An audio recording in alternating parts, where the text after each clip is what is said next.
नमस्कार दोस्तों, मैं हूं आशीष त्रिवेदी। स्वागत है आपका क्रांति 1942 बलिया। जी हाँ, जैसा कि आप देख रहे हैं कि पिछले 8 अगस्त से लगातार हम लोग अपने चैनल पर क्रांति 1942 बलिया के अंतर्गत बहुत सारी चीज़ों को लेके आ रहे हैं। 1942 की जो क्रांति हुई उसका बलिया पे क्या असर पड़ा, बलिया कैसे पहले आज़ाद हो गया, अलग अलग जगहों की अलग अलग घटनाएँ, अलग अलग लोगों से मिलना, ये तमाम चीज़ें आप हमारे चैनल पर देख रहे हैं। इसी कड़ी में आज मैं आपको एक इतिहासकार से मिलवाने जा रहा हूं, डॉक्टर अजय कुमार मिश्र से। जी हां, उनकी एक किताब है भगत की विरासत। भगत की विरासत में उन्होंने इस बात को दर्शाया है कि 1942 की क्रांति में भगत सिंह की जो विरासत है, उनकी जो परंपरा है, वो कितना महत्वपूर्ण रही यहाँ पर, यहाँ के युवाओं को कितना उसने प्रभावित किया। इन सारी चीज़ों पर, इन सारे विषयों पर हम लोग बातचीत करेंगे डॉक्टर अजय कुमार मिश्र से। यह बातचीत इसलिए भी महत्वपूर्ण है कि डॉक्टर अजय कुमार मिश्र बेलथरा रोड के रहने वाले हैं। वहाँ पर एक मिश्रौली गांव है, वहीं के रहने वाले हैं।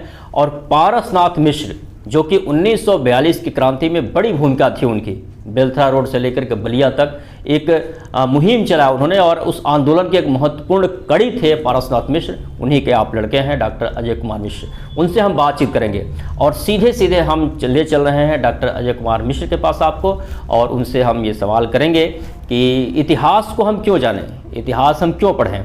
शुरुआत वहीं से करते हैं और जानते हैं 1942 संदर्भ में डॉक्टर अजय कुमार मिश्र के क्या विचार हैं। आइए चलते हैं। इसी सवाल में मैंने जोड़ा था कि इतिहास से हमें क्या सीख मिलती है। त्रिवेदी जी, इतिहास क्या है? सवाल ये है कि इतिहास है क्या? हाँ। अभी हमारी आपकी जो बात हुई है वो इतिहास हो गया। हम क्या कहने जा रहे हैं जी, ये हमको नहीं मालूम। एक मैं आपको बहुत छोटा सा उदाहरण देकर के इसको स्पष्ट करूंगा। जी। कोरोना बीमारी आई, इससे पहले किसी ने भी ये भविष्यवाणी नहीं की थी कि कोरोना जैसी बीमारी आएगी। अब कोरोना के क्या क्या प्रभाव पड़े, दुष्परिणाम आया हमारे जीवन पर, ये सब हमने देखा है। और फिर आगे क्या होगा हम नहीं जानते। तो यदि मैं प्रोफेसर पी.के. श्रीवास्तव को उद्धृत करूं तो उनके अनुसार इतिहास में केवल एक काल होता है, वो है भूतकाल। उसमें भविष्य नहीं होता। कुछ लोग वर्तमान काल को एक समकालीन काल के रूप में लेकर चलते हैं, लेकिन प्रोफेसर पी.के. श्रीवास्तव का कहना ये है कि जो भी हमने बात कह दी या जो बात हमारे रिकॉर्ड हो गई वो इतिहास हो गई और भूत हो गई। वो उस चीज़ को हमको याद करना पड़ेगा कि हमने किस समय क्या बात कही थी। तो इतिहास में केवल भूतकाल होता है, भविष्य भी नहीं है और वर्तमान भी नहीं है। हमने जो बात कही वो भूत हो गई। क्या कहने जा रहा हूँ ये हम में से कोई नहीं जानता। तो फिर इसमें तो ये चीज़ है कि जैसे मान लो भूत है, तो फिर भूत को हम वर्तमान में क्यों याद करें? हाँ, ये बात आपका सही है कि भूत को वर्तमान में क्यों है। यहाँ पर आता है कि इस हमको सबक क्या मिलता है।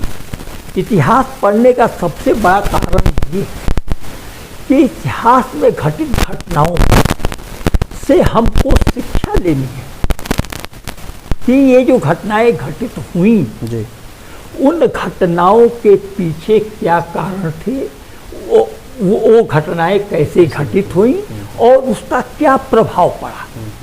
ये 3 चीजें इतिहास में आती हैं। तो जब हम घटनाओं के घटित होने का, उसके घटना होने का, उसके परिणाम का अध्ययन करते हैं तो हमको ये पता लगता है कि हम आगे कैसे बढ़ेंगे। तो उसके आधार पर हम एक अपने मन में दृष्टिकोण अपनाते हैं कि हमको इस तरह से चलना है ताकि हम एक बेहतर भविष्य बना पाएं। आपकी ये किताब है भगत की विरासत। तो जैसे आमतौर पर ये बात चलती है कि शहीद आजम भगत सिंह, राजगुरु सुखदेव, चंद्रशेखर आज़ाद, अशफाक, जब ये लोग शहीद हो गए तो उनके बाद जो क्रांतिकारी गतिविधियां थीं या फिर वो जो क्रांति की जो मशाल थी वो एक तरह से धीमी पड़ गई, मध्यम पड़ गई। आपने पूरे पूर्वांचल के परिप्रेक्ष्य में ये बताया है कि भगत की विरासत न सिर्फ बची रही बल्कि उसको इन लोगों ने आगे भी बढ़ाया है पूर्वांचल बेल्ट में। इसको संक्षेप में आप हमारे दर्शकों को बताएं। हाँ, ये कैसे है? हाँ, देखिए इसमें एक बहुत ही निर्णायक पत्र है जी। जिसको कि यशपाल जी ने अपने सिंहावलोकन में उल्लिखित किया है और ये मेरी पुस्तक में भी वो है। अच्छा। कि अपनी शहादत से पूर्व अमर शहीद चंद्रशेखर आज़ाद 4 सितंबर 1930 को HSRA के अंदर बढ़ते हुए अंतर्विरोध को देखते हुए HSRA की केंद्रीय समिति को भंग कर दिया। अच्छा। और भंग करने के बाद उन्होंने उनके पास जितने भी अस्त्र शस्त्र मौजूद थे, उपलब्ध थे, प्रांतीय समितियों को दे दिया और उनको ये निर्देश दिया कि प्रांतीय समितियां स्वतंत्र रूप से HSRA की मूल भावनाओं को ध्यान में रखते हुए अपने संगठन बनावें और कार्य करें और उनको किसी भी तरह की मार्गदर्शन की आवश्यकता हो तो वे आज़ाद से संपर्क करें। ये एक बहुत ही लैंडमार्क या एक निर्णायक मोड़ है। और यहाँ से और इस परिप्रेक्ष्य में यदि हम देखें तो पूर्वांचल में क्या मैं कहूँगा कि जहाँ तक मेरी जानकारी है पूरे संयुक्त प्रांत की मैं बात कर रहा हूँ यहाँ पर, पहला संगठन जो गठित हुआ उसका नाम था उत्थान संघ। अच्छा। और उत्थान संघ के प्रवर्तक थे 2 लोग, एक बलिया गांधी आश्रम में कार्यरत गोकुल भाई। अच्छा। और दूसरे थे स्वामी भगवान। स्वामी भगवान का मूल नाम चंद्रमा प्रसाद सिंह था और ये बलिया जिले के ही याम के निवासी थे। और ये पहले बंगाल मिलिट्री पुलिस में कार्यरत थे और वहाँ से भी ये क्रांतिकारियों की मदद किया करते। लेकिन जब पुलिस को कुछ शक हुआ और इनको लगा कि इनकी गिरफ्तारी हो जाएगी तो इन्होंने सन्यासी का वेश धारण कर लिया और वेश धारण करके इन्होंने अपना नाम चंद्रमा प्रसाद सिंह के स्थान पर स्वामी भगवान रख करके बिंदकी में एक आश्रम खोला। अच्छा। और वहीं पर अपना भजन कीर्तन के साथ साथ क्रांतिकारी गतिविधियों के बारे में भी वो बताते रहे। इन दोनों लोगों का आज़ाद से संपर्क था।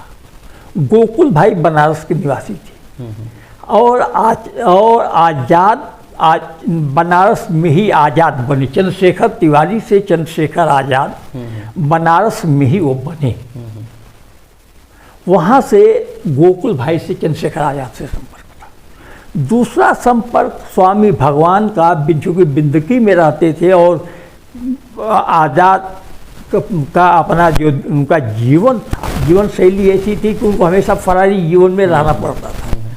तो वो ऐसी जगहों पर जाया करते थे जहाँ पर कि लोग उनको पहचान न पाएं। वो उसी में इनकी भी स्वामी भगवान से भी हुई थी। तो इन दोनों लोगों ने मिलकर के एक उत्थान संघ नाम का पहला संगठन बलिया में खड़ा। और इस संगठन का जो मुख्यालय था वो बलिया में था, ये शायद आप लोगों को नहीं मालूम होगा। और इस संगठन ने एक पेपर निकाला था, उसका नाम था जागृत भारत। अच्छा। और उस पर सबसे ऊपर जो लिखा रहता था बैनर में, कबीरा खड़ा बाजार में लिए लुकाठी हाथ, जो घर फूंको आपने चलो हमारे साथ। मतलब आत्म बलिदान से प्रेरित लोग ही हमारे साथ आवें, हमको गिदड़ों की जरूरत नहीं, हमको शेर चाहिए। स्वाभाविक सी बात है कि जो नवयुवक और या जो जनमानस भगत सिंह और चंद्रशेखर आज़ाद की शहादत से उद्वेलित था, वो धीरे धीरे इस संगठन के साथ जुड़ता चला गया। और ये यहीं से कारवां बना और ये कारवां आगे फैलता चला अच्छा, गया, विस्तार हुआ इसका। विस्तार हुआ।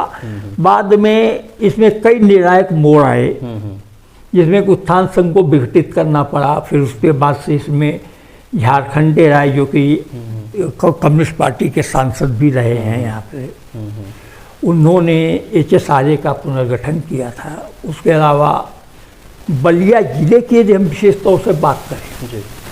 तो बलिया जिले में कांग्रेस कौमी सेवा दल, जो कि कांग्रेस का संगठन था, लेकिन अपने तत्कालीन कप्तान पंडित महानंद मिश्र के नेतृत्व में वो एक क्रांतिकारी संगठन बन गया था। कांग्रेस का संगठन था, लेकिन उसकी सारी गतिविधियां क्रांतिकारियों की थी। और मैंने उसको सिद्ध किया है अपनी पुस्तक भगत की विरासत में जी।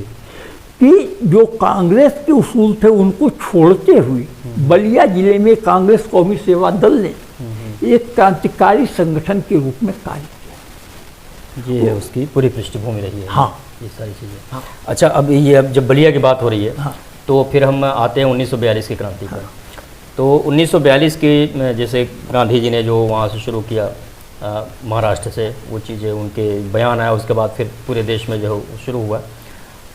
बलिया, आजमगढ़, मऊ, गाजीपुर, इन सारी जगहों पर वो गतिविधियाँ जो हैं पनप रही थी, क्रांति के मशाल जल रहे थे। लेकिन बलिया सबसे पहले आज़ाद हुआ, और बलिया ही आज़ाद हुआ, बाकी कोई ज़िले पर कोई असर नहीं पड़ा इस तरीके से। तो इस पूरे घटनाक्रम को आप किस रूप में देखते हैं, 1942 की क्रांति और बलिया को? देखिए, ये भी आपका प्रश्न बहुत अच्छा है।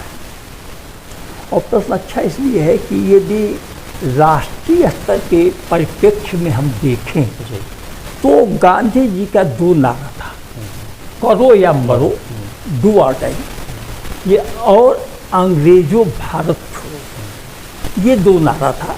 और उसके बाद से तीसरा एक और आया कांग्रेस की तरफ से कि यदि संकटकालीन स्थिति बनती है और कांग्रेस की तरफ से कोई परिपत्र या दिशा निर्देश जारी नहीं हो पाते हैं, तो प्रत्येक कांग्रेस का कार्यकर्ता अपने आप में नेता है और वो देश के अंग्रेजों को देश से भगाने के लिए कुछ भी कर सकता है। ये इसकी पूरी बैकग्राउंड है। लेकिन यदि इसको लेकर के हम राष्ट्रीय स्तर पर देखते हैं तो पूरे देश में क्रांति होनी चाहिए थी और अगस्त क्रांति पूरे देश में सफल होनी चाहिए थी, लेकिन ऐसा नहीं हुआ। ये देश के कुछ पॉकेट्स में, मैं अंग्रेजी का शब्द पॉकेट इस्तेमाल कर रहा हूँ, और पॉकेट का मतलब छोटे भूभाग, छोटे भूभागों में ही ये केंद्रित होकर रहता है और हर भूभाग की अलग अलग पृष्ठभूमि थी। ऐसा नहीं था कि जो 3 जिले जो कि बहुत चर्चित हुए 1942 में, बलिया, सतारा और मिदनीपुर, इन तीनों की पृष्ठभूमि एक थी, ऐसा नहीं था। तीनों में अलग अलग पृष्ठभूमि थी और बलिया जिला इसमें सबसे अलग भी है। बलिया जिले को मैं अलग इसलिए कह रहा हूँ कि यहाँ पर गुरिल्ला लड़ाई करने के लिए कोई भी भौगोलिक परिस्थिति नहीं थी।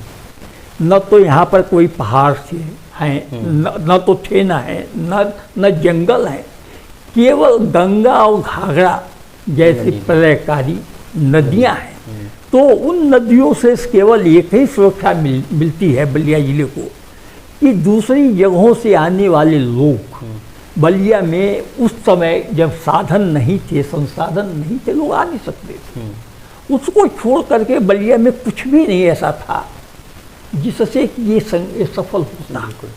लेकिन इसके पीछे हम जाएं, और जैसा कि मैंने इसमें बताया है, मेरी पुस्तक भगत की विरासत में है, कि भगत सिंह की शहादत के बाद से 1942 तक उत्तर प्रदेश के पूर्वांचल में शायद ही कोई साल बचा हो जिस साल कोई न कोई राज विरोधी घटनाएं घटित न हुई हो। और इन राज विरोधी घटनाओं ने जनमानस को ब्रिटिश साम्राज्यवादी शासन के विरुद्ध खड़ा करने में बहुत बड़ा योगदान दिया। और ये पहले जो ये कहा जाता था कि ये सिर्फ चंद कांग्रेसी लोग अपने स्वार्थ सिद्धि के लिए कर रहे हैं, वहाँ से स्पष्ट हुआ कि नहीं, ये पूरे देश के लिए, पूरे समाज के लिए किया जा रहा है। तो ऐसी परिस्थितियाँ यहाँ पर जो एक तो इन लगातार राज विरोधी हो रही घटनाओं को देखते हुए लोगों के अंदर आक्रोश का उपजना, और साथ में जो गांधी जी का मूल मंत्र था कि संकटकालीन स्थिति में प्रत्येक व्यक्ति अपने आप में नेता है, उसको लेकर के हम देखते हैं। तो 14 अगस्त 1942 से बलिया में वास्तविक जनक्रांति की शुरुआत हुई। जिस समय बेलथरा रोड में पारसनाथ मिश्र और उनके सहयोगियों ने बेलथरा रोड रेलवे स्टेशन को जला दिया और बेलथरा रोड पोस्ट ऑफिस में से जो भी सामान था लेकर के और वहीं से बलिया जिले में अगस्त क्रांति का एक नया रूप सामने आया, जिसकी परिणति 19 अगस्त 1942 को बलिया जिले के जिलाधिकारी जगदीश्वर निगम के आत्मसमर्पण में हुई। ये कुल घटनाक्रम सिर्फ 6 दिन का है। उससे पहले 14 अगस्त 9 अगस्त से लेकर 14 अगस्त के बीच में केवल सिंबॉलिक प्रोटेस्ट होते थे, सब विरोध प्रदर्शन होते थे, उसमें लोगों को गिरफ्तार करके जेल में डाल दिया जाता। और बलिया जिले का एक और आश्चर्यजनक पहलू है कि बलिया जिले के जितने भी जन नेता थे ये सब के सब जेल में बंद थे।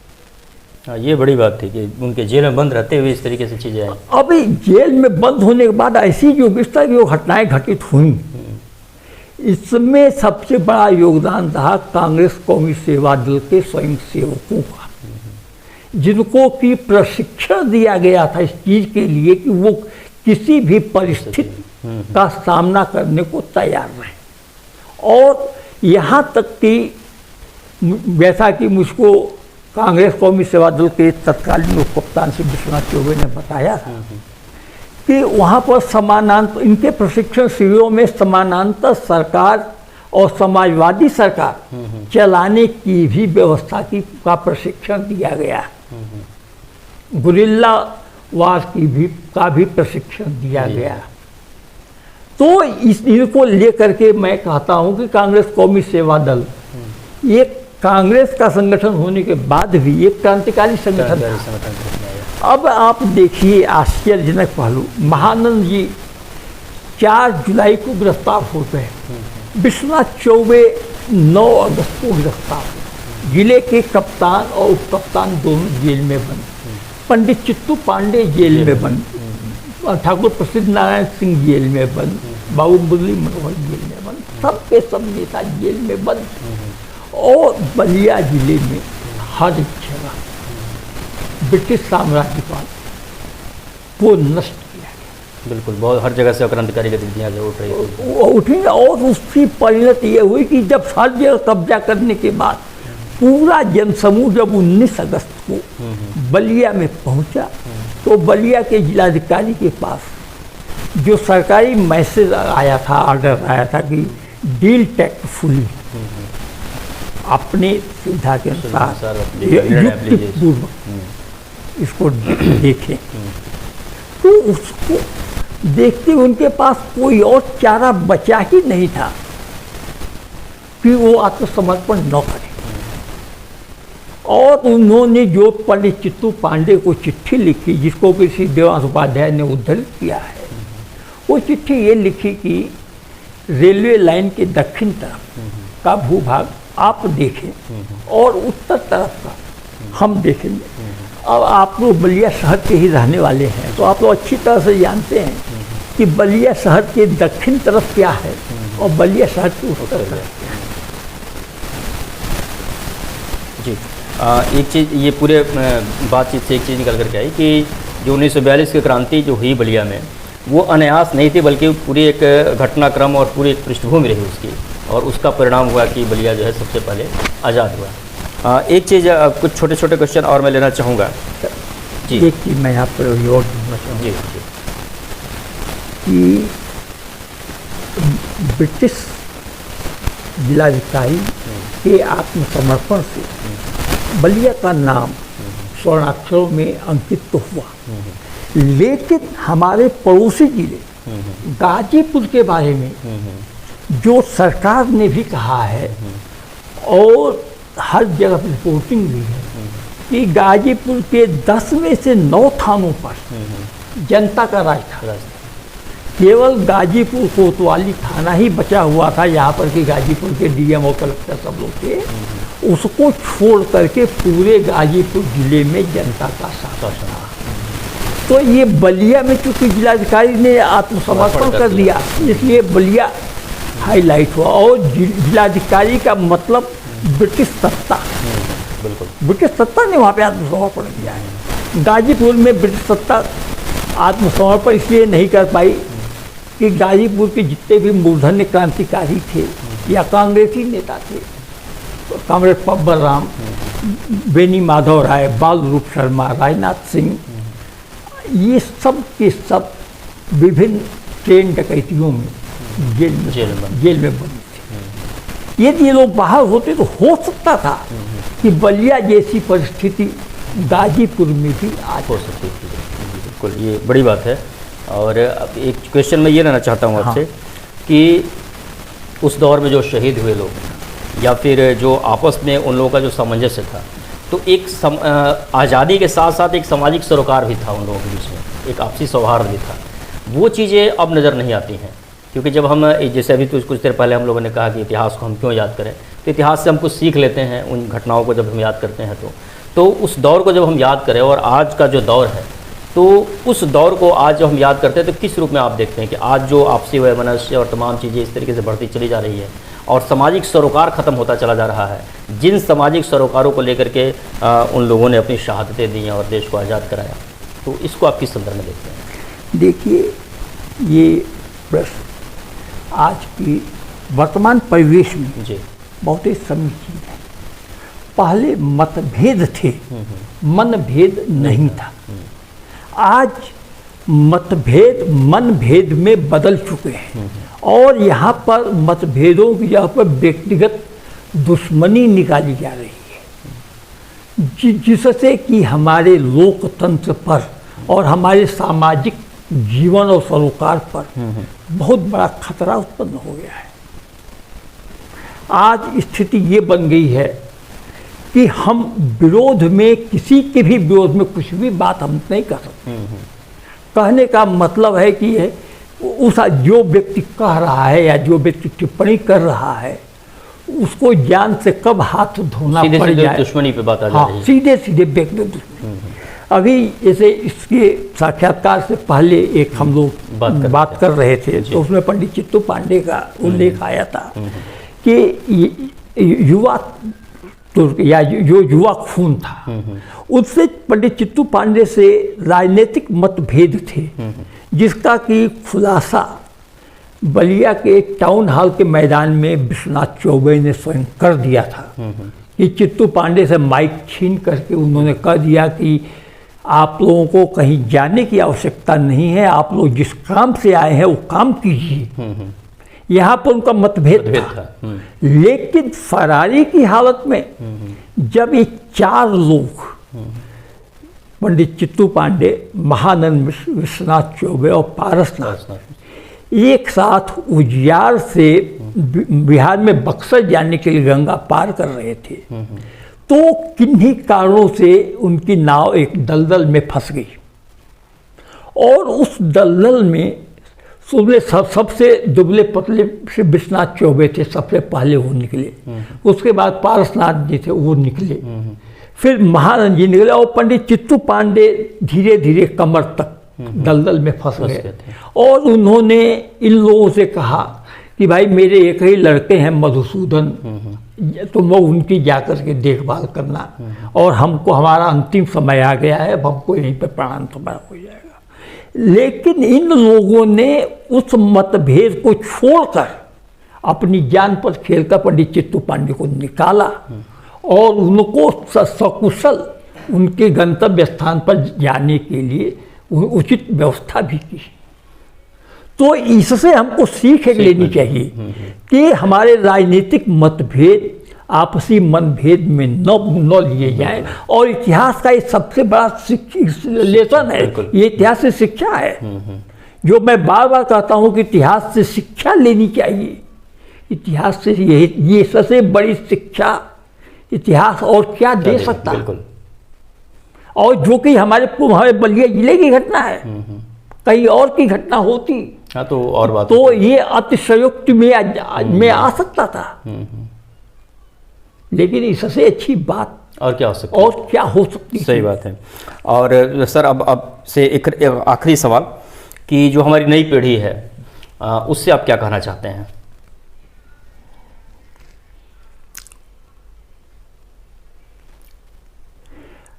नई पीढ़ी से क्या कहना चाहते हैं जी? इससे पहले मैं अपनी बात रखूं जी। स्वाधीनता आंदोलन में एक नेशनल हेराल्ड पेपर निकलता था जिसके संपादक पंडित जवाहरलाल नेहरू थे। तो उसकी बैनर लाइन आती थी कि freedom is in peril if defend your might, मतलब स्वाधीनता खतरे में है, यदि आप उसकी रक्षा करते हैं। ये आपके ऊपर है कि आप उसकी रक्षा करते हैं या नहीं करते हैं। वो पंडित नेहरू की बात आज भी हमको समीचीन लग रही है। बिल्कुल।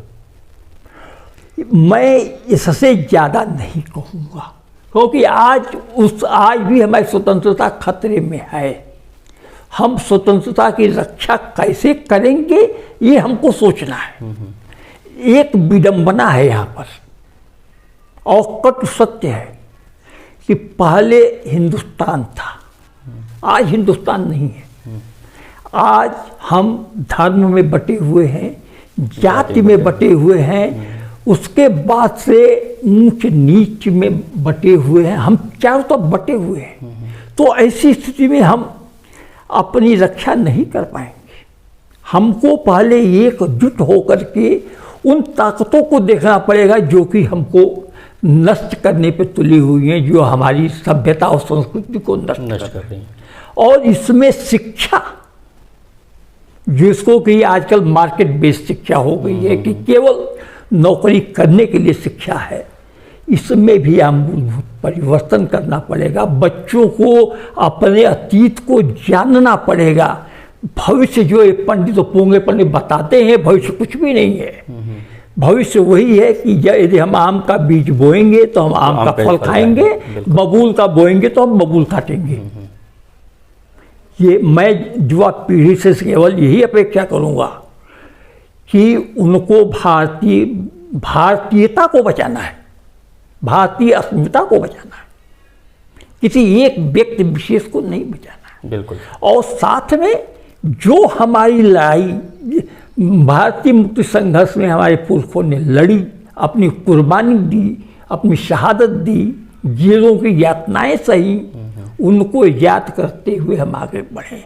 और हम बलिया के हैं, बलिया वासी होने का हमें गर्व होना चाहिए। और इसी के साथ मैं युवा पीढ़ी से ये भी चाहूँगा कि वो बलिया के गौरवमयी परंपरा को याद करते हुए उत्तर प्रदेश को एक नई दिशा दी। बहुत बहुत धन्यवाद सर। और बहुत सारी बातें हुई, बहुत ही महत्वपूर्ण बातें निकल करके आई कि इतिहास से हमें क्या सीखना चाहिए और भविष्य का निर्माण हम किस तरीके से इतिहास से सीख लेकर के करें। बहुत सारी चीज़ें आई और भगत की विरासत को केंद्र में रख करके हम लोगों ने बातचीत किया। 1942 की क्रांति को हमें जानना चाहिए, समझना चाहिए, क्योंकि वो हमारी मिट्टी से जुड़ी हुई चीज़ है। हमारे लोग शहीद हुए इस देश को आज़ाद कराने के लिए और एक बेहतर भविष्य का निर्माण करने के लिए।